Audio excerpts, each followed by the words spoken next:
Shalom, selamat hari Minggu. Selamat datang di ibadah online GBC Tower 1 Jakarta Pusat dan City Tower 2 The Breeze BSD. Bagi Bapak Ibu Saudara semua yang baru pertama kali bergabung bersama dengan kami, selamat bergabung dalam ibadah online kami. Tuhan Yesus berkata di Kisah Para Rasul 1 ayat 8, "Tetapi kamu akan menerima kuasa kalau Roh Kudus turun ke atas kamu, dan kamu akan menjadi saksiku di Yerusalem, di seluruh Yudea dan Samaria, dan sampai ke ujung bumi." Dimanapun Bapak Ibu Saudara semua berada saat ini, janganlah lupa bahwa setiap dari kita mempunyai tugas untuk menjadi berkat dan memancarkan kasih Tuhan. Melalui setiap aspek kehidupan kita, Tuhan sangat ingin memakai kita sebagai alatnya untuk memenangkan banyak jiwa yang terhilang di sekitar kita. Dan biarlah nama Tuhan terus dipermuliakan dalam kehidupan kita. Dengan itu, kami mau mengajak Bapak Ibu Saudara semua untuk bergabung di dalam Community of Love atau KUL yang ada. Sebab di dalam KUL, kita akan belajar, bertumbuh bersama, dan menjadi berkat. Untuk informasi lebih lanjut mengenai KUL, bisa scan barcode yang ada. Dan jika Bapak Ibu Saudara semua memerlukan layanan doa dan informasi tambahan, silakan menghubungi nomor-nomor di bawah ini. Dengan senang hati, kami akan melayani Bapak Ibu Saudara semua. Saya berharap Bapak Ibu Saudara semua dapat mengikuti ibadah ini sampai selesai dan menerima berkat Tuhan. Sebelum kita mulai ibadah kita pada hari ini, kita saksikan beberapa tayangan pengumuman berikut ini.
Mari kita berdoa.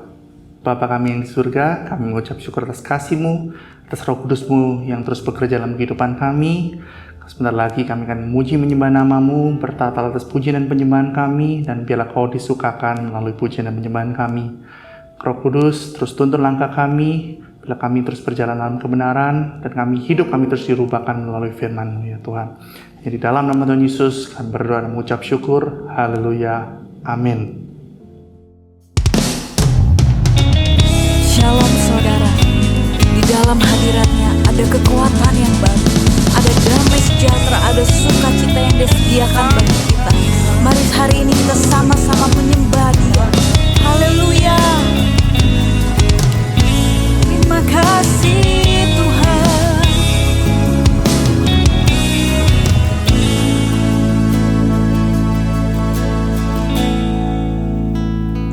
Kau Tuhan yang selamatkanku, terima kasih Yesus. Kau Tuhan yang pulihkanku, terima kasih.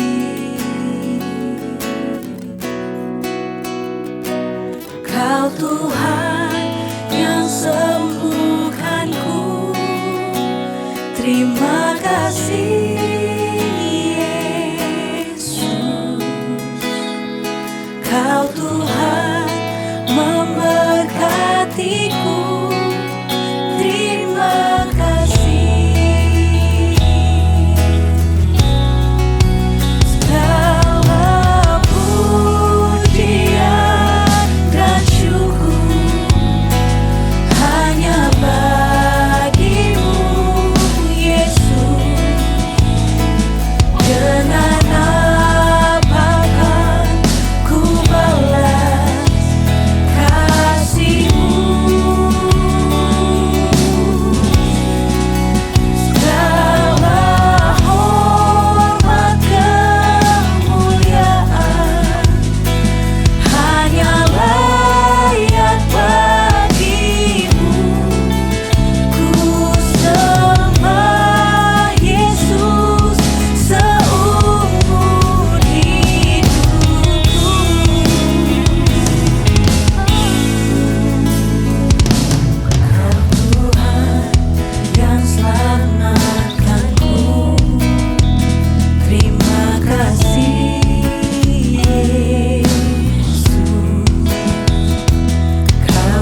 Mari siapkan hati kita, saudara.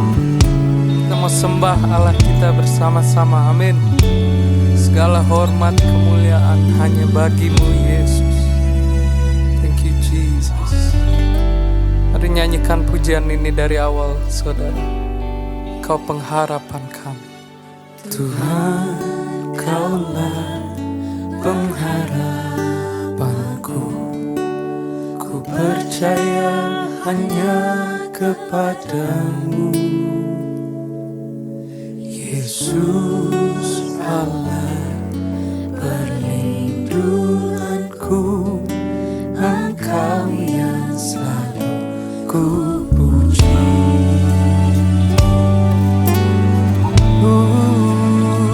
Kami menyembahmu, Tuhan. Oh Tuhan, Kaulah pengharapanku. Ku percaya hanya kepadamu, Yesus Allah perlindunganku. Engkau yang selalu ku puji. Mulutku penuh dengan pujian kepadamu, ya Yesus Tuhan. Sepanjang hari ku beri penghormatan kepadamu, ya Allahku.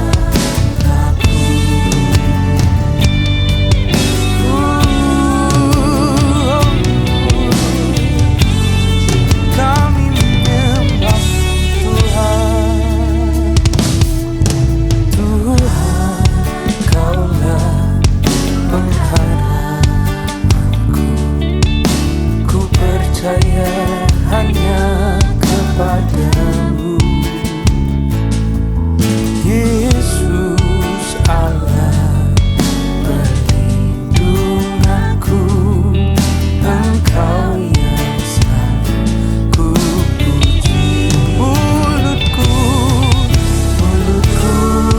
penuh dengan pujian kepadamu, ya Yesus Tuhan.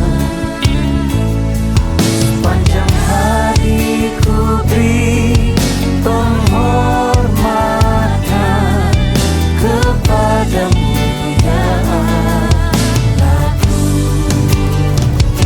Mari sembah Dia bersama-sama, saudara.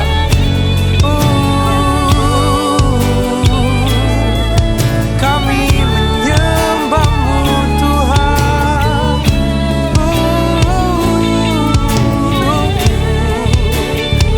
Biar semua yang keluar dari bibir kami, Tuhan, hanya untuk memuliakan-Mu. Segala hormat kemuliaan hanya bagi Yesus. Amin. Mulutku penuh dengan pujian kepadamu, ya Yesus Tuhan. Sepanjang hari ku beri penghormatan kepadamu, ya Allahku. Oh, mulutku penuh dengan pujian kepadamu, ya Yesus Tuhan. Sepanjang hari ku beri penghormatan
Shalom saudara, Tuhan Yesus dalam amanat agung meminta kita untuk memuridkan dan kita sendiri harus menjadi seorang murid. Namun banyak orang yang menganggap menjadi seorang murid itu susah dan tidak menyenangkan. Padahal sesungguhnya hal itu justru sangat berguna bagi kehidupan kita. Oleh karena itu, edisi Voice of Pentecost kali ini kita akan membahas jati diri seorang murid. Dalam bahasa aslinya, murid berarti seseorang yang belajar. Dalam Alkitab, memuridkan adalah cara untuk memperluas kerajaan Allah. Inilah yang Tuhan Yesus lakukan selama pelayanannya di bumi ini. Ia mengajar dan melatih murid-muridnya untuk pada akhirnya diutus menjadi saksi. Dalam kitab para rasul, kita menemukan bahwa para rasul melakukan hal yang sama dengan apa yang Tuhan Yesus lakukan. Sehingga jumlah murid semakin bertambah di seluruh dunia sampai sekarang. Tentunya, hal ini tidak berarti semua orang percaya harus menjadi guru atau pengkhotbah. Namun sebagai murid, kita harus menjadi saksi melalui seluruh aspek kehidupan kita. Sebuah penelitian yang dilakukan oleh Russell McCann dan Marcia Webb pada tahun 2012 menunjukkan bahwa orang yang rajin membaca dan merenungkan firman Tuhan cenderung lebih setia kepada Yesus dan kuat dalam menghadapi tantangan. Hal ini sesuai dengan firman Tuhan yang berkata bahwa iman timbul dari pendengaran akan firman Tuhan. Itulah sebabnya kita harus lebih banyak membaca dan merenungkan firman Tuhan, agar pola pikir dan iman kita lebih kuat dalam menghadapi tantangan dan pergumulan hidup kita. Selain itu, kita juga dihadapkan dengan bahaya pengajaran sesat. Pengajaran sesat merupakan pola serangan iblis sejak di Taman Eden hingga akhir zaman. Karena iblis adalah bapa pendusta dan metodenya adalah dengan tipu muslihat. Untuk menghadapi tipu muslihat iblis adalah dengan pedang roh, yaitu firman Tuhan.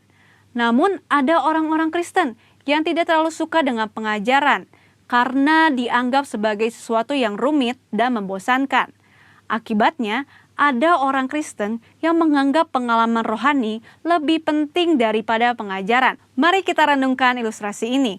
Mana yang Anda pilih? Melihat laut dari tepi pantai atau melalui sebuah peta? Berada di tepi pantai dan melihat laut secara langsung tentu memiliki kesan yang menyenangkan dibandingkan saat kita melihatnya melalui sebuah kertas yang terasa membosankan. Pengalaman rohani sama seperti melihat laut secara langsung dari tepi pantai, pasti lebih menyenangkan. Namun dengan menggunakan peta, kita dapat menyeberangi lautan dan peta dibuat berdasarkan pengalaman banyak orang. Pengajaran sama seperti peta, sepertinya membosankan, tetapi pengajaran disusun oleh orang-orang yang sudah mengalami banyak pengalaman rohani. Dan pengajaran memberikan perspektif yang lebih luas dibandingkan pengalaman rohani kita secara pribadi. Jadi, pengalaman rohani dan pengajaran sama pentingnya. Asumsi lainnya adalah menganggap pengajaran sebagai sumber perpecahan gereja. Namun, tidak semua perpecahan adalah sesuatu yang buruk, terutama ketika berhadapan dengan pengajaran yang bertentangan dengan Alkitab. Albert Mohler menggunakan istilah theological triage, yaitu metode untuk menentukan tingkat kekritisan sebuah pengajaran. Tingkat pertama, yang paling kritis, yaitu pengajaran dasar yang mempengaruhi keselamatan seseorang, yaitu pengajaran mengenai Alkitab adalah firman Tuhan, ketritunggalan Allah, ketuhanan Yesus, karya penebusan, keselamatan karena kasih karunia melalui iman hanya kepada Yesus Kristus. Pada tingkatan ini, maka perbedaan pengajaran sekecil apapun tidak dapat ditoleransi, sehingga penolakan dan perpecahan dapat diterima, bahkan mungkin harus terjadi dan tidak dapat dihindari. Tingkat kedua adalah pengajaran yang tidak mempengaruhi keselamatan, namun berpotensi memisahkan gereja. Contohnya, pengajaran mengenai kepastian keselamatan, metode baptisan air, serta baptisan dan karunia Roh Kudus. Mungkin saja kita memiliki doktrin yang berbeda dengan gereja non-Pentakostal, namun kita tidak dapat mengatakan bahwa mereka tidak diselamatkan selama mereka percaya kepada Yesus Kristus sebagai Tuhan dan Juru Selamat. Tingkat ketiga, pengajaran yang berbeda namun tidak esensial untuk memisahkan gereja, seperti pengajaran mengenai urutan peristiwa Second Coming dan akhir zaman. Tanpa mengenali tingkat kekritisan pengajaran ini, maka kemungkinannya perbedaan pengajaran sekecil apapun dapat mengakibatkan perpecahan. Di sisi lain, terjadi kompromi yang berbahaya ketika pengajaran yang bertolak belakang diterima di dalam gereja. Lalu, apa langkah praktis yang harus kita lakukan untuk menjadi seorang murid yang sejati? Mulailah dengan membaca Alkitab setiap hari, mendengarkan khotbah dan pengajaran yang sehat dari gereja, serta mengikuti kelas-kelas pengajaran KOM di gereja kita. Ingat, seorang murid itu belajar. Belajar adalah sebuah usaha yang memerlukan ketekunan. Tuhan menegur bahkan mengutuk orang yang malas, baik yang malas bekerja maupun yang malas belajar. Marilah kita bertekun dalam pengajaran, dan Tuhan berjanji akan mempertajam telinga kita sebagai seorang murid. Maranatha, Tuhan Yesus memberkati.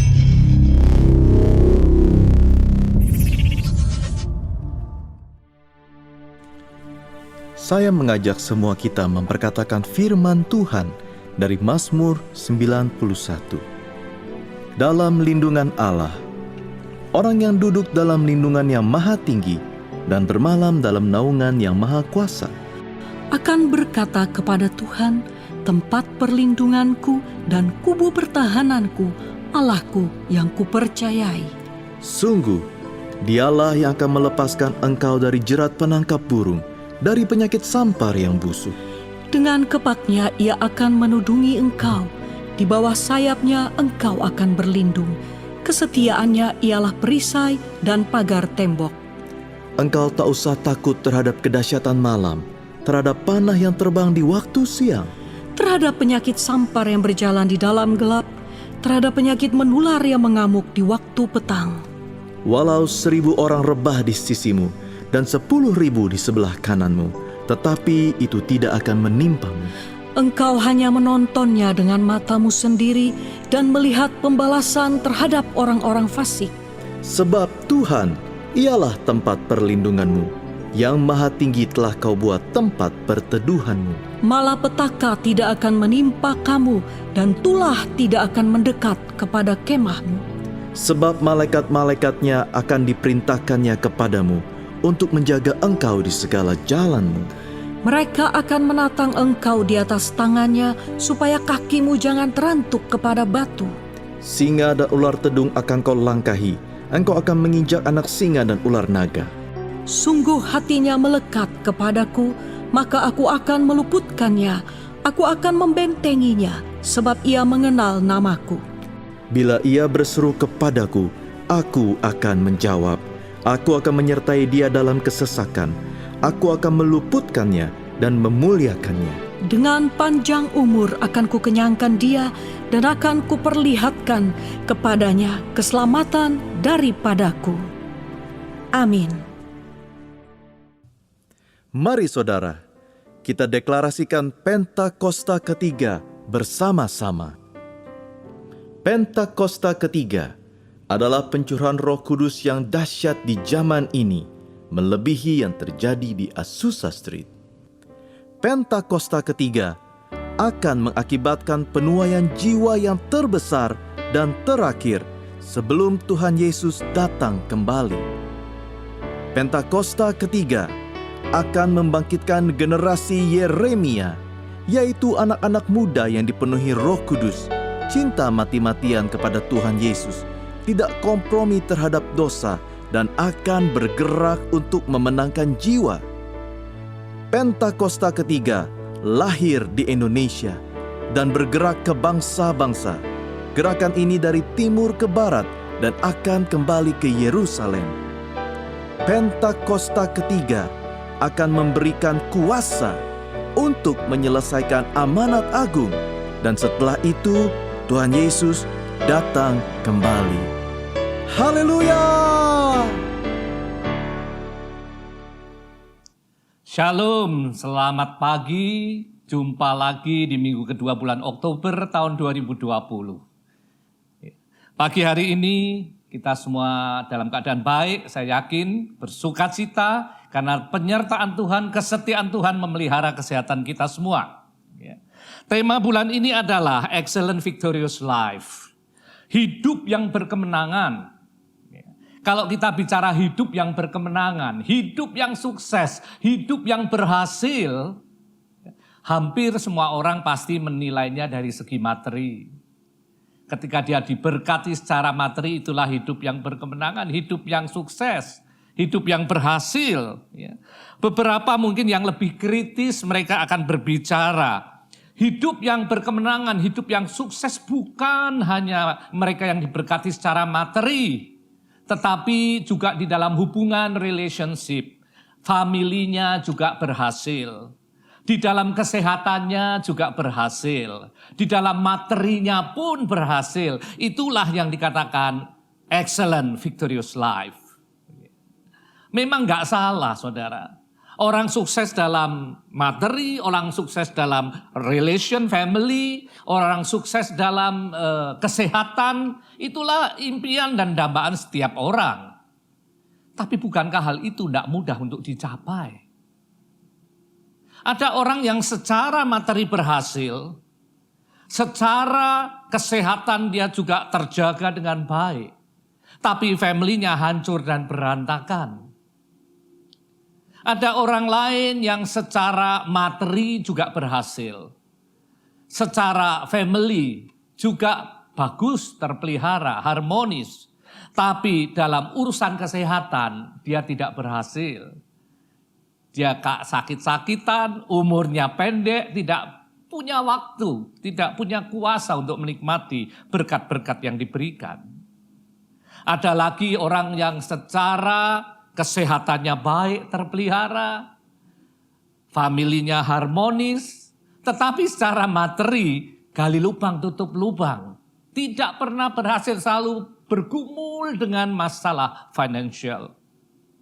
Karena begitu sulit untuk mencapai ketiganya, akhirnya banyak orang menjadi apatis. Ya udah apa aja yang tercapai, itu aja yang dinikmati. Jadi orang tidak boleh kemaruk mau semua-muanya. Setujukah saudara bahwa excellent victorious family, kehidupan yang berhasil, kehidupan yang sukses, tidak pernah bisa tercapai sempurna. Apa kata firman Tuhan tentang rancangan Tuhan untuk anak-anaknya? Begitu banyak firman yang menjanjikan pemeliharaan Tuhan, berkat Tuhan yang dipercayakan pada anak-anaknya, supaya ketika mereka bisa mencapai seluruhnya, kehidupan mereka menjadi kesaksian, kehidupan mereka menjadi saluran berkat buat sesamanya. Mari kita baca dari Filipi 4 ayat 19. Begini firman Tuhan, Allahku akan memenuhi segala keperluanmu menurut kekayaan dan kemuliaannya. Saudara, jelas firman Tuhan ini mengatakan pemenuhan Allah dalam hidup anak-anaknya menurut kekayaan dan kemuliaannya. Standarnya Allah, ukurannya Allah, bukan ukuran saudara dan saya manusia yang sangat terbatas. Di dalam ayat yang lain, di dalam 2 Korintus 9 ayat yang ke-8. Dan Allah sanggup melimpahkan segala kasih karunia kepada kamu, supaya kamu senantiasa berkecukupan di dalam segala sesuatu dan malah berkelebihan di dalam pelbagai kebajikan. Di dalam bahasa Inggris dikatakan, and God is able to bless you abundantly so that in all things, all the times, having all that you need, you will abound in every good works. Saudara, abundantly, in all things, in all times. Ini berbicara berkecukupan secara holistik, berkelimpahan secara holistik, berhasil secara holistik. Bukan hanya materi, tapi juga relasi, tapi juga kesehatannya. Punya kuasa untuk menikmati apa yang Tuhan percayakan dalam hidup kita. Dikatakan di situ malah berkelebihan di dalam pelbagai kebajikan. Abound in every good works. Kebajikan adalah hal-hal baik, perbuatan baik yang kita lakukan yang menjadi kesaksian, menjadi berkat buat sesama. Blessed to be a blessing. Karena itu jangan menyerah. Ketika engkau diberkati secara materi, ketika engkau diberkati dalam relasi, dalam hubungan familymu, tapi kesehatanmu dirongrong, pasti ada yang mencuri. Ada yang mencuri kesehatan dari hidupmu. Sebab harusnya Allah memberikan secara holistik. Di dalam Yohanes 10 ayat 10 dengan jelas dikatakan, pencuri datang hanya untuk mencuri, membunuh dan membinasakan. Aku datang supaya mereka mempunyai hidup dan mempunyainya dalam segala kelimpahan. Saudara, dari tiga ayat yang saya bacakan ini kita tahu bahwa rencana Allah, kerinduan Allah, keinginan Allah untuk menjadikan keberhasilanmu, kesuksesanmu, kemenanganmu, keberkatanmu itu sempurna dalam setiap aspek hidup kita. Setiap kita harus ngerti kerinduan Allah untuk saudara dan saya, anak-anaknya. Jangan seperti orang yang apatis tadi. Ya udahlah, yang penting pokoknya 2 berhasil, yang itu 1 enggak, ya enggak apa-apa. Enggak. Allah adalah Bapa, Dia mau yang the best untuk saudara dan saya, anak-anaknya. Bagaimana kita mencapainya? Bagaimana supaya kita mampu mendapatkannya? Di dalam Mazmur 112, ayat yang pertama sampai ketiga, perikopnya adalah bahagia orang benar. Di situ tertulis, haleluya, berbahagialah orang yang takut akan Tuhan, yang sangat suka kepada segala perintahnya. Anak cucunya akan perkasa di bumi, angkatan orang benar akan diberkati.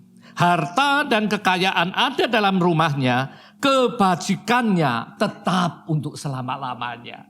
Saudara, kuncinya di sini 2 yang pertama. Takut akan Tuhan dan sangat suka kepada segala perintahnya. Takut akan Tuhan, sangat suka kepada segala perintahnya, kepada segala firman-Nya. Dan goalnya tentunya, kebajikan tetap untuk selama-lamanya. Supaya kebajikan, perbuatan baik mengalir dari kehidupanmu kepada sesama kita. Lebih jelas lagi ditulis di dalam Yeremia 17. Di ayat yang ke-7 dan ke-8. Diberkatilah orang yang mengandalkan Tuhan, yang menaruh harapannya pada Tuhan. Ia akan seperti pohon yang ditanam di tepi air, yang merambatkan akar-akarnya ke tepi batang air, dan yang tidak mengalami datangnya panas terik, yang daunnya tetap hijau, yang tidak khawatir dalam tahun kering, dan yang tidak berhenti menghasilkan buah. Saudara, luar biasa. Excellent victorious life adalah orang yang tidak berhenti menghasilkan buah melalui kehidupannya. Kuncinya, 4 poin tadi. Yang pertama adalah takut akan Tuhan, sangat suka firman-Nya, mengandalkan Tuhan dan menaruh harapnya hanya kepada Tuhan. Kekasih-kasih Tuhan, inilah ada definisi yang benar mengenai excellent victorious life. Bukan berlimpah materi saja, bukan hanya harmonis di dalam rumah tangga, bukan hanya umur panjang tapi tidak berhenti menghasilkan buah. Bukankah yang dicari dari kehidupan saudara dan saya selama dipercayakan hidup di bumi adalah buah? Buah pertobatan sudah pasti awal dari kehidupan kita semua. Buah roh. Di dalam Galatia 5, 22-23 itu bisa menjadi modal untuk kita mulai melakukan penginjilan. Menjadi kesaksian untuk sesama. Dan yang pasti, melalui buah roh, melalui buah pertobatan kita, ada buah jiwa-jiwa yang dituai bagi kerajaan sorga. Orang melihat pertobatan kita dan terinspirasi untuk mencari Tuhan. Saudara, bagaimana saudara dan saya sebagai orang-orang pilihan Tuhan bisa tetap menghasilkan buah dan benar-benar mengalami yang disebut excellent victorious life dalam hidupnya yang singkat selama di bumi ini. Meskipun di tahun-tahun kering tadi dikatakan, di masa-masa sulit, masa krisis ini, masa multi krisis akibat pandemik yang belum berkesudahan sampai hari ini. Saya punya 4 poin. AEGF. Ini adalah akronim. A-nya adalah adjust. E-nya adalah enjoy. G-nya adalah grateful atau give thanks. Dan yang terakhir F-nya adalah fruitful. Berbuah-buah bagi kerajaan surga. Kita mulai dari A, adjust. Adjust berbicara penyesuaian, beradaptasi. Kemampuan adaptasi diri manusia akan membawa kita pada suatu perubahan sikap hati, attitude kita dalam menghadapi masalah yang kita hadapi. Orang yang sulit adjust sudah pasti sulit move on. Dia nyaman dan aman dengan keadaan sebelumnya yang sudah selama ini dia jalani. Istilah anak muda itu PW, posisi wena. Nggak mau digeser dari posisi wenanya. Saudara, melewati hari-hari yang nggak mudah saat ini, kita harus adjust. Kegagalan beradaptasi bisa berakibat fatal dalam kehidupan. Kita lihat contohnya. Dinosaurus pada suatu saat begitu berjaya dan begitu berkuasa di bumi ini. Tapi dia punah, tidak ada lagi karena kegagalannya beradaptasi. Dia tidak bisa beradaptasi dengan suhu bumi yang semakin dingin. Setelah sebelumnya dia menikmati suhu hangat yang nyaman buat dirinya. Tumbuhan-tumbuhan yang semakin banyak, termasuk tumbuhan yang beracun, tetap dia sikat semua, dianggap seperti tumbuhan-tumbuhan pada masa awal. Tidak ada yang beracun. Belum lagi asteroid dan gempa bumi. Masa inkubasi telurnya yang begitu lama membuat punah. Kegagalan beradaptasi membuat kita terhilang. Apa yang perlu kita adjust di masa-masa sulit? Yang sudah pasti, yang pertama adalah your mind. Pola pikir kita harus di-adjust. Lifestyle kita di-adjust. Life values, nilai-nilai kehidupan kita di-adjust. Dan yang pasti, tujuan akhir dari hidupmu di bumi ini harus di-adjust.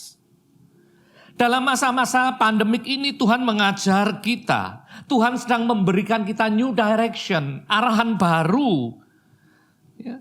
Setelah sekian lama kita sebagai orang-orang pilihannya sudah tidak berjalan di dalam rencana Allah yang semula.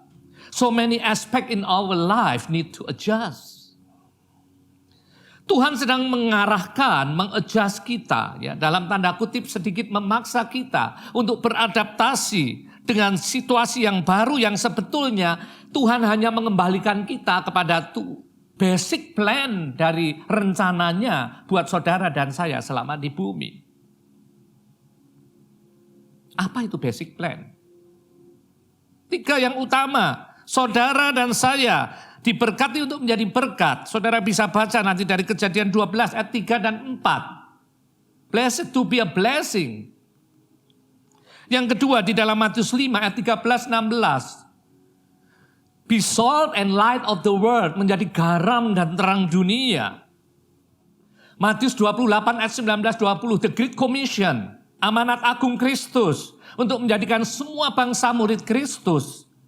Bukankah itu basic plan Allah untuk saudara dan saya selama hidup di bumi? Dan final goal-nya sudah pasti, Yohanes 14 ayat 1-6. Kita mau balik ke rumah Bapa karena Yesus sudah lebih dulu di sana prepare tempat untuk saudara dan saya. Sebab sudah terlalu lama, begitu banyak anak-anak Tuhan, orang percaya, orang pilihannya tidak lagi menghidupi rencana Allah. yang mendasar dalam hidup anak-anaknya. Mari, kalau kita mau jujur, coba kita cek, betulkah kehidupan kita ini diberkati untuk menjadi berkat? Atau kita diberkati untuk menimbun berkat untuk diri sendiri dan anak cucu 7 turunan? Saudara ingat, dunia itu selalu katakan di atas langit ada langit. Tidak ada kata cukup untuk orang dunia. Tapi saudara dan saya harusnya mengerti kalau kita diberkati berlebih karena kita harus jadi berkat untuk sesama, bukan hanya untuk diri sendiri. Kalau kita hanya diberkati untuk menimbun berkat dan tidak pernah menjadi saluran berkat, cepat atau lambat kita akan terjerat dalam dosa, loba dan tamak. Yang kedua, apakah hidupmu benar-benar menjadi garam dan terang dunia? Atau justru hidup kita menjadi batu sandungan untuk sesama? Ingat, setiap perbuatan saudara dan saya, setiap perkataan saudara dan saya bisa memuliakan Tuhan, tapi bisa mempermalukan Tuhan. Bisa menginspirasi orang mencari Tuhan, tapi bisa juga membuat orang tidak pernah mau kenal sama Tuhan. Di dalam Matius 16 ayat 23, saat Yesus memberitakan tentang penderitaan yang harus ia lalui untuk menggenapi misi penyelamatan umat manusia, Petrus merespon, seolah-olah Petrus sangat baik dan concern. Tuhan, kiranya Allah menjauhkan hal itu. Hal itu sekali-sekali tidak akan menimpa engkau. Motivasinya apa kita nggak tahu ketika Petrus mengucapkan kata-kata itu. Di ayat yang ke-23, maka Yesus berpaling dan berkata kepada Petrus, "Enyahlah iblis, engkau suatu batu sandungan bagiku, sebab engkau bukan memikirkan apa yang dipikirkan Allah, melainkan apa yang dipikirkan manusia." Saudara, menjadi batu sandungan. Hati-hati. Benarkah kehidupan kita itu menjadi garam dan terang dunia selama ini? Di dalam ayat 16 dari Matius 5, supaya orang melihat perbuatanmu yang baik dan memuliakan Bapakmu yang di surga. Saudara, Bapak di surga dimuliakan ketika melihat perbuatan saudara dan saya yang baik. Karena itu, berhati-hati dengan perbuatan kita. Baik itu di dalam kehidupan sehari-hari, dalam kehidupan pergaulan sosial di keluarga, di dalam marketplace, cara dagangmu. Jangan menjadi batu sandungan. Kalau kita kerja, kerjalah yang fair. Dagang, daganglah yang fair. Artinya lakukan apa yang jadi bagian kita. Terlebih lifestyle-mu. Jangan sampai lifestyle kita menjadi batu sandungan untuk orang-orang lain yang lemah imannya. Lifestyle kita berpengaruh besar. Sebab ada predikat Kristen, orang yang punya Kristus dalam hidupnya. Kalau perbuatan kita negatif, orang punya citra negatif tentang kekristenan dan tentang Yesus. Di ayat 20 dari Roma 14 dengan jelas dikatakan, janganlah engkau merusakkan pekerjaan Allah oleh karena makanan, segala sesuatu adalah suci. Tapi celakalah orang jika oleh makanannya orang lain tersandung. Ini perikop berbicara tentang makanan haram dan halal. Tapi kalau itu membuat orang yang lemah imannya tersandung, kita menjadi batu sandungan, jangan lakukan. Di dalam Matius 17 pun dengan jelas, Yesus membayar bea untuk bait Allah. Dia tidak minta diistimewakan.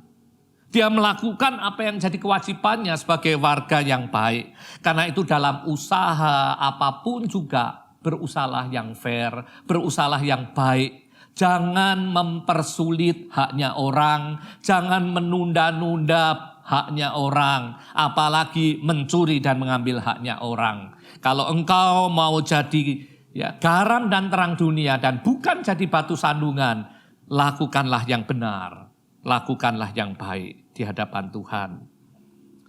Yang ketiga, adakah hidup kita membawa orang kepada Kristus? Matius 28 katakan, jadikan semua bangsa muridku. Ku-nya tuh huruf besar. Jadikan semua bangsa murid Kristus. Apapun pelayananmu, apapun yang kau lakukan hari-hari ini, ingat, jangan pernah posesif dengan hasil pelayananmu. Semuanya harus dikembalikan untuk kemuliaan Tuhan.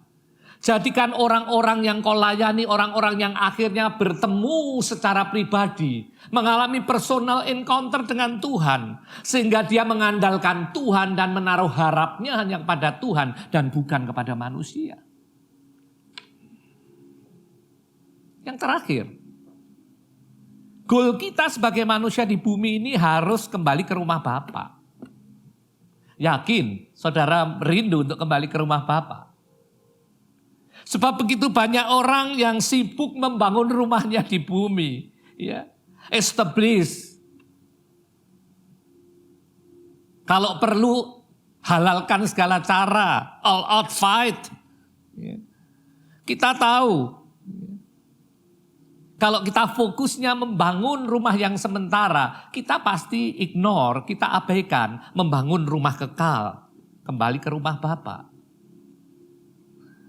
Orang begitu sibuk membangun dirinya sendiri dan melupakan tujuan Allah memberkati dirinya. Bahwa kita diberkati untuk menjadi berkat. Masa-masa sulit ini masa yang paling tepat untuk kita menjadi saluran berkat. Begitu banyak orang sulit berbagi. Kenapa? Karena lagi sulit bisnisnya. Saudara ingat. Kalau masih ada yang di tangan, syukuri. Kalau dipercayakan lagi, syukuri. Tapi kalau saat ini sedang ada kemacetan sedikit, saatnya untuk menggunakan apa yang selama ini sudah dipercayakan. Karena itu tetaplah berbagi. Kumpulkan harta di surga. Matius 6 ayat 19 mengingatkan dengan jelas, janganlah kamu mengumpulkan harta di bumi. Di bumi ngengat dan karat merusakkannya dan pencuri membongkar serta mencurinya. Tetapi kumpulkanlah bagimu harta di surga. Di surga ngengat dan karat tidak merusakkannya dan pencuri tidak membongkar serta mencurinya. Ayat 21. Karena di mana hartamu berada, di situ hatimu berada. Kalau fokus kita kepada harta di bumi yang sementara yang nantinya akan dibongkar, hatimu juga di situ. You nggak punya hati, you nggak punya concern, you nggak punya beban untuk harta di surga yang kekal selama-lamanya. Saat-saat sulit yang belum berlalu ini saatnya setiap anak Tuhan yang mau hidup dalam excellent victorious life harus adjust. Adjust to the basic plans God has for you and me. Menyesuaikan diri dengan rencana Allah yang tak mendasar untuk saudara dan saya selama di bumi. Yang kedua, E-nya adalah enjoy. Enjoy itu menikmati. Kalau kita ditanya, kamu nikmati nggak situasi kondisi saat ini? Pasti jawabannya tidak. Apalagi ditanya, kamu menikmati nggak adjustment ini? Ya, sudah pasti kita jawab tidak. Kenapa? Ya. Orang yang di-adjust itu pasti tidak senyaman sebelumnya. Orang tidak suka adjustment. Ya. Tapi saat ini adjustment adalah kebutuhan, bukan pilihan. Sebab di dalam adjustment itu ada penyesuaian. Penyesuaian itu ada yang ditambah, ada yang dikurangi. Mungkin dikurangi atau bahkan dihilangkan fasilitasnya, dihilangkan prioritasnya, dihilangkan, dikurangi kebebasannya. Ya, saudara dan saya bukankah merasakan itu? Kita nggak sebebas dulu dengan adanya pembatasan-pembatasan yang sedang berlangsung saat ini. Tapi ada ditambah batasan dan aturan. Di dalam adjustment juga ada pembenaran dan pemurnian. Saudara ingat, ya, hidup kita sebagai ciptaan baru di dalam Kristus adalah never ending sanctification. Kolose 3 ayat 10 dengan jelas katakan, yang terus-menerus diperbaharui. Kita ini diperbarui bukan cuma satu kali, tapi terus-menerus. Sampai kapan ya? Sampai kita check out dari dunia ini. Karena itu ya nikmati saja kalau ada pembaruan. Di dalam adjustment juga ada pengorbanan dan perbaikan.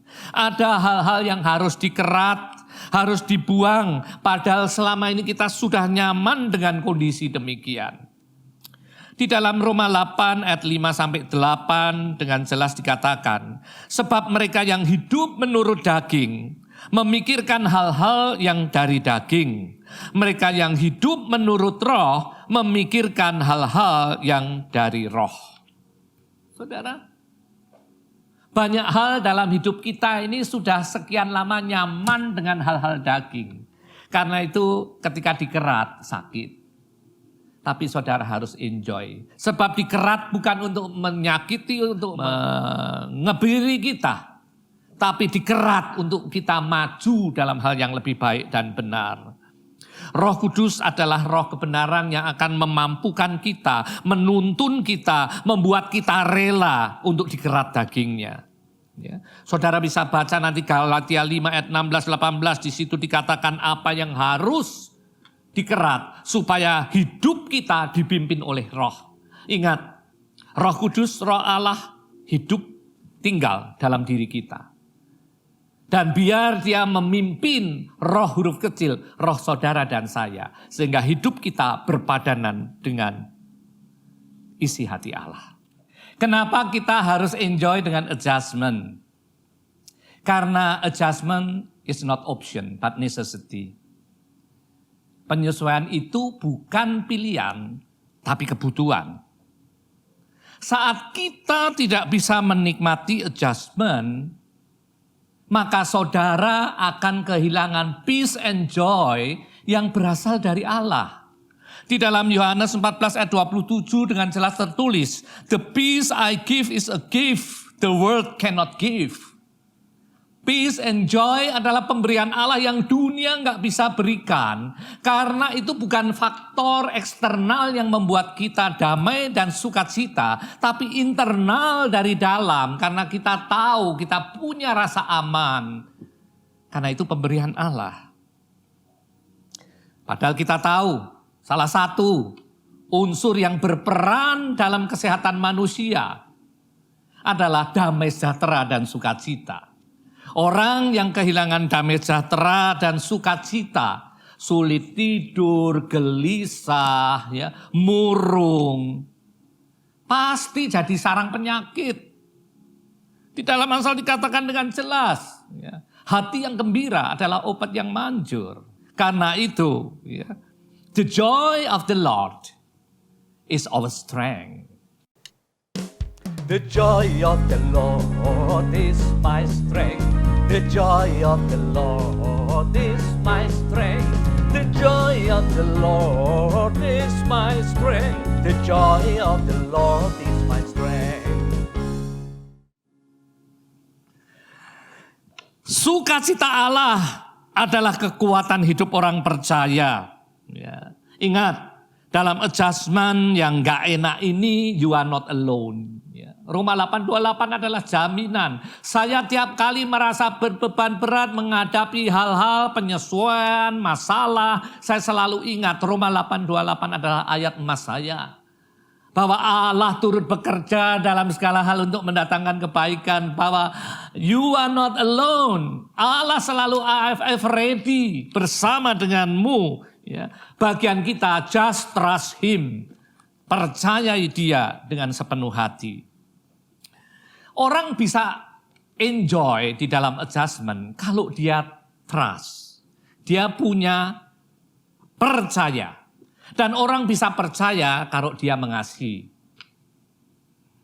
Orang yang mengasihi Allah, mempercayai Allah, pasti melibatkan dan mau dilibatkan dalam setiap situasi kemana Allah membawa dia. Karena itu tidak komplain, tidak komentar, ya, tidak akan meragukan Allah. Apapun musim yang sedang dijalani dalam hidupnya. Yohanes 14 ayat 15 dengan jelas katakan, jikalau kamu mengasihi aku, kamu akan menuruti segala perintahku. Kalau mengasihi, ekspresinya menuruti segala perintahnya. Di ayatnya yang 21, barang siapa memegang perintahku dan melakukannya, dialah yang mengasihi aku. Dan barang siapa mengasihi aku, ia akan dikasihi oleh Bapakku, dan aku pun akan mengasihi dia dan akan menyatakan diriku kepadanya. Ya. Ekspresi mengasihi Yesus yang kedua adalah memegang perintah dan melakukannya. Bukan cuma memegang perintah, percaya, tapi tidak jadi pelakunya. Saudara, enjoy. Saat engkau enjoy, engkau mempercayai dia, engkau punya kekuatan, engkau punya sukacita, engkau tahu bahwa you are not alone. Allah bersama denganmu. Tapi kalau you nggak bisa enjoy adjustment, ya, dengan mudah saudara akan mempertanyakan Allah. You will questioning God. You will doubting God, meragukan Allah. You will complaining God. Protes sama Tuhan. Even you will blaming God, menyalahkan Tuhan, dan cepat atau lambat you will leaving God. Kau akan meninggalkan Tuhan. Dan saat engkau meninggalkan Tuhan, kau keluar dari payung kasih karunia-Nya. Habislah kita digocoi iblis. Keadaannya pasti buruk dan semakin buruk. Orang yang tidak bisa enjoy dengan adjustment, dampak fisik juga terjadi. Ya, ada beberapa yang stressful, yang gatal, yang ini dan itu. Saudara, belajar. Trust Him and enjoy the adjustment. Sebab di dalam adjustment ini you are not alone. Dia ada bersama denganmu. Dia ada berselancar bersamamu. Orang yang bisa adjust, menikmati adjustment, enjoy with the adjustment. So pasti dia akan punya hati yang grateful, merasa beruntung saudara. Kenapa? Ya. Karena tiap pagi masih bangun bisa bernafas. Saudara, seringkali kita anggap enteng. Berkat kesehatan itu tidak bisa dibeli. Ya. Biar banyak masalah, banyak urusan, tapi masih sehat badannya. Kita tidak terbaring, terpuruk sakit. Syukuri. Biar penghasilan pas-pasan atau nyaris kurang tapi masih bisa berbagi, bersilaturahmi. Saudara, justru dalam masa pandemik ini saya lihat banyak sekali orang bisa bersilaturahmi, bisa care satu dengan yang lain, bisa saling memperhatikan, saling berkirim kabar, saling berkirim makanan lewat Gojek, GoFood, ya. Care-nya lebih bagus lagi. Bahkan biarpun kita sempat mengalami mungkin pengalaman kurang mengenakan, mengalami sakit penyakit, kita masih bisa bersyukur karena kita mengalami personal experience bahwa Allah kita Allah yang hidup, Allah kita Allah Jehovah Rafa, Allah yang menyembuhkan. Saudara, bukankah suatu pengalaman pribadi untuk kehidupan rohani kita yang sangat indah? Karena saat kita bisa bersyukur, kita menyadari bahwa semua yang kita jalani, semua yang sudah kita lewati bukan karena kuat dan gagahmu, tetapi karena roh Allah yang ada dalam dirimu. Di dalam Sakaria 4 ayat 6 dikatakan dengan jelas, bukan kuat, bukan gagah, tapi rohku kata Tuhan. Bukan kuat, bukan gagah, tapi rohku kata Tuhan. Gunung ini dipindahkan, gunung itu disingkirkan, gunung tinggi diratakan oleh rohku kata Tuhan. Amin, saudara. Kalau saudara grateful itu saudara ngerti bahwa semua bukan kuat gagahku, tapi karena Tuhan yang bekerja dalam diriku, karena Tuhan yang care sama aku, Karena Tuhan yang berdaulat dalam hidupku. Dan kita makin lagi mengucap syukur. Kita tahu Roh Allah yang memberi kekuatan, kemampuan ekstra untuk kita menghadapi, bahkan melewati dan berkemenangan atas apapun yang kita alami. Orang-orang yang grateful selalu menempatkan Roh Kudus sebagai penasehat ajaibnya dalam setiap langkah hidupnya. In every step in his life. Dalam setiap keputusan yang diambilnya. In every decision he made. Dan di dalam setiap tindakannya. In every action he did. Karena sadar hidup kita adalah anugerah. Galatia 2 ayat 20 dengan jelas katakan, namun aku hidup tetapi bukan lagi aku sendiri yang hidup, melainkan Kristus yang hidup di dalamku. Dan hidupku yang kuhidupi sekarang di dalam daging adalah hidup oleh iman dalam Anak Allah yang telah mengasihi aku dan telah menyerahkan dirinya untuk aku. Luar biasa saudara. Orang yang grateful mengerti apa yang Tuhan sudah perbuat dalam hidupnya. Karena itu dia mengerti prioritas untuk mengisi hidup yang dipercayakan.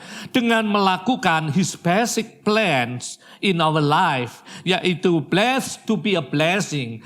Diberkati untuk menjadi berkat. Be salt and light of the world. Menjadi garam dan terang dunia. Menjadikan semua bangsa murid Kristus, yaitu berbicara penginjilan, share the good news, dan final goalnya kita kembali ke rumah Bapa kita di surga. Karena itu orang-orang yang grateful tidak pernah berhenti untuk berterima kasih dan mengucap syukur. Dan kehidupannya secara otomatis pasti akan fruitful. Menjadi berbuah-buah bagi kerajaan surga. Kalau kita kembali ke Yeremia 17 ayat 8. Ia seperti pohon yang ditanam di tepi air. Yang merambatkan akar-akarnya ke tepi batang air. Dan yang tidak mengalami datangnya panas terik. Yang daunnya tetap hijau. Yang tidak khawatir dalam tahun kering. Dan yang tidak berhenti menghasilkan buah. Di sini jelas sekali.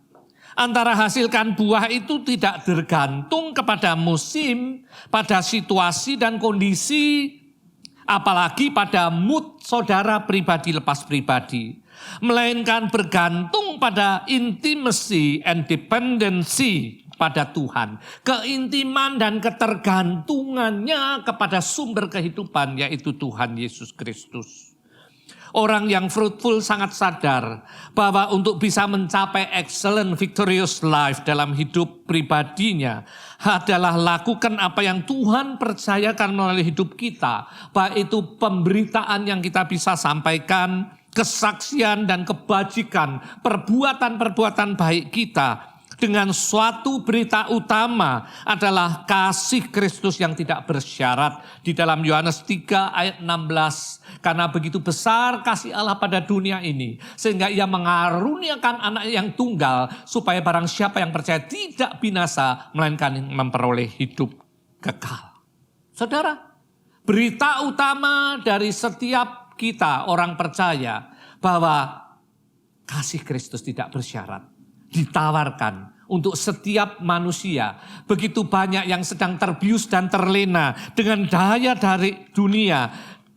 Dan tidak sadar bahwa dunia ini sedang lenyap. Dan dunia ini sedang lenyap dengan keinginannya. Tetapi orang yang melakukan kehendak Allah tetap hidup selama-lamanya. 1 Yohanes 2 ayat 17. Menjadi orang-orang yang fruitful. Just do your part. Lakukan bagianmu. Share the good news. Baik atau tidak baik waktunya. Di dalam 2 Timotius 4 ayat 2 dengan jelas dikatakan. Beritakanlah firman. Siap sedialah. Baik atau tidak baik waktunya. Tegurlah, nasihatilah dan doronglah mereka dengan penuh kesabaran dan pengajaran. Saudara. Untuk fruitful. Untuk berbuah. Tentunya harus ada benih yang ditabur. Harus ada berita, ya, good news yang ditabur dan diberitakan. Memberitakan firman, baik atau tidak baik waktunya. Apapun, tidak ada hal yang bisa menghalangi. kuncinya satu, mau atau enggak mau. Saudara, bridge your life, khotbahkan kehidupanmu. Jadikan kehidupanmu suatu kesaksian hidup. Bagaimana orang lain berkeluh kesah, bagaimana orang lain menggerutu, engkau tetap bisa adjust. Bahkan engkau bisa enjoy dengan keadaan yang belum berubah. Hatimu limpah dengan ucapan syukur, full of grateful heart, dan menghasilkan buah bagi kerajaan surga. Ingat, di dalam pemberitaan kabar baik, integritas menjadi sangat penting. Artinya, ya, berani berkata ya di atas ya, tidak di atas tidak. Jangan kompromi lagi. Time is at hand, waktunya sudah sangat singkat. Berani tegur, tadi dikatakan di dalam 2 Timotius 4 ayat 2. Beri nasihat, tentunya nasihatnya adalah Bible based semua, ya, berdasarkan kebenaran firman. Mendorong, mengencourage dengan penuh kesabaran. Ya. Lakukan bagian kita, dan Tuhan akan lakukan bagiannya. Senantiasa beritakan, yakinkan bahwa Allah mengasihi setiap jiwa unconditionally. Sejauh kita bertobat, merespon tawaran Allah, kita datang kepada Dia, maka Allah akan menerima kita unconditionally juga. Melalui global pandemic dan multi krisis yang sedang terjadi saat ini, Tuhan sedang melakukan suatu terobosan baru. Ya. Tuhan sedang membuat satu shortcut programs untuk umat pilihannya. Yang sebagian selama ini sudah kabur dengan basic plans yang Tuhan rencanakan untuk mereka selama di bumi. Terutama dalam ya, lifestyle, value, dan goal-nya. Kemampuan kita untuk adjust, kemampuan kita untuk enjoy the adjustment, membuat kita punya grateful heart, dan sudah pasti hidup kita akan fruitful. Orang akan melihat beda dari orang-orang yang mengandalkan Tuhan dan menaruh harapannya pada Tuhan dengan orang-orang yang mengandalkan manusia dan kekuatannya sendiri. Yeremia 17 ayat 15 dengan jelas katakan demikian. Beginilah firman Tuhan, terkutuklah orang yang mengandalkan manusia, yang mengandalkan kekuatannya sendiri dan hatinya menjauh dari Tuhan. Kalau kita tidak mengandalkan Tuhan dan menaruh harapannya pada Tuhan, opsinya cuma satu. Kita pasti mengandalkan manusia dan kekuatannya sendiri dan dikatakan terkutuk sebab hatinya pasti tidak mendekat, tidak melekat sama Tuhan. Saya akan tutup, saya ingatkan sekali lagi, adjust. Adjust artinya memiliki hati yang rela, kerendahan hati untuk disesuaikan, untuk direprogram sesuai dengan rencana basic Allah untuk hidup saudara dan saya. Yang kedua, enjoy. Ya. Enjoy the adjustment. Karena adjustment dalam hidup kita bukan option, tapi necessity, suatu kebutuhan. Supaya melalui enjoy the adjustment, kita mampu menjaga hati kita. Amsal 4:23, jaga hati dengan segala kewaspadaan. Hatinya selalu limpah dengan ucapan syukur. Hatinya selalu grateful. Ya. Mengucap syukur dalam segala hal. 1 Tesalonika 5 ayat 18. Itu yang dikehendaki Allah dalam hidup anak-anaknya. Supaya kehidupan kita yang singkat, yang masih sisa di bumi, betul-betul fruitful. Menghasilkan buah jiwa-jiwa bagi kerajaan surga. Dan kita mampu menghidupi apa yang dikatakan excellent victorious life. Standar surga, bukan standar dunia. Excellent victorious life adalah orang yang mampu tetap menghasilkan buah dalam segala keadaan. Tuhan memberkati. Jadilah orang-orang yang berkemenangan di dalam Tuhan karena tetap menghasilkan buah di segala kesempatan. God bless you. Mari kekasih-kasih Tuhan. Yang mengasihi Tuhan bukan hanya dengan lidah bibirnya, mengasihi Tuhan dengan hatinya, dengan seluruh hidupnya. Mengasihi Tuhan, mempercayai setiap kebenaran firman-Nya, merenungkannya dan menjadi pelakunya. Terimalah berkat damai sejahtera dari Allah Bapa di dalam anaknya yang tunggal Tuhan Yesus Kristus. Persekutuan dengan Roh Kudus tinggal tetap menyertai kita semua mulai sekarang sampai Maranatha, bahkan sampai selama-lamanya. Setiap kita umat-umat pemenang yang siap menikmati excellent victorious life, mari bersama katakan amin. Tuhan Yesus memberkati. God bless you.